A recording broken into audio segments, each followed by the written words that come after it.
पहनावा एक नहीं, हमारा रहन सहन एक नहीं, हमारा खान पान एक नहीं, हमारे बात करने का लहजा एक नहीं, हमारी संस्कृति एक नहीं, तो हम एक कैसे रहेंगे? ये सबसे बड़ी चुनौती थी आजाद भारत में।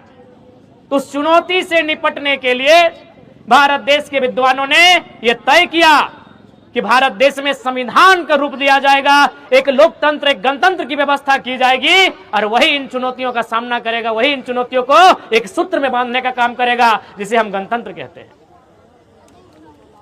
प्यारे बच्चों, गणतंत्र की परिभाषा हमें किताबों में पढ़ने, किताबों की लंबी लंबी लाइनों में नहीं, उस नाम में छुपा है। गणतंत्र का मतलब क्या है?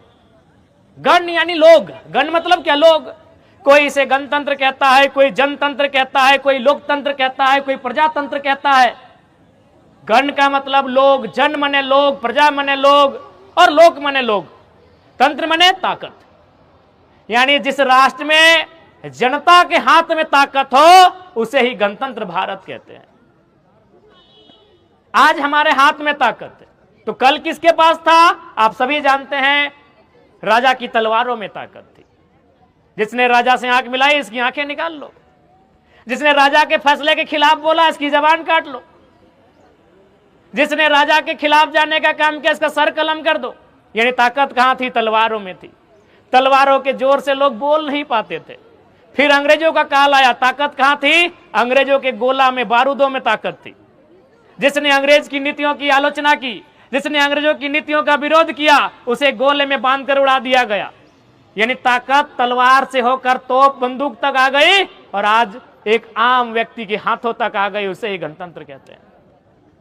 आज आपके हाथों में ताकत है, आज इस कलम में ताकत है, आज आपके इस हाथ में जो उंगली में ये ब्लू रंग की स्याही लगाकर आप वोट करने जाते हैं, उस वोट में ताकत है। तो साफ शब्दों में गणतंत्र का मतलब, जहां गण के हाथों में ताकत हो उसे ही गणतंत्र कहते हैं। पुनः आप सभी को गणतंत्र दिवस की शुभकामनाएं। और ये गणतंत्र है, गणतंत्र यानी समानता, गणतंत्र यानी सबको समान अवसर, गणतंत्र यानी सबको मौका।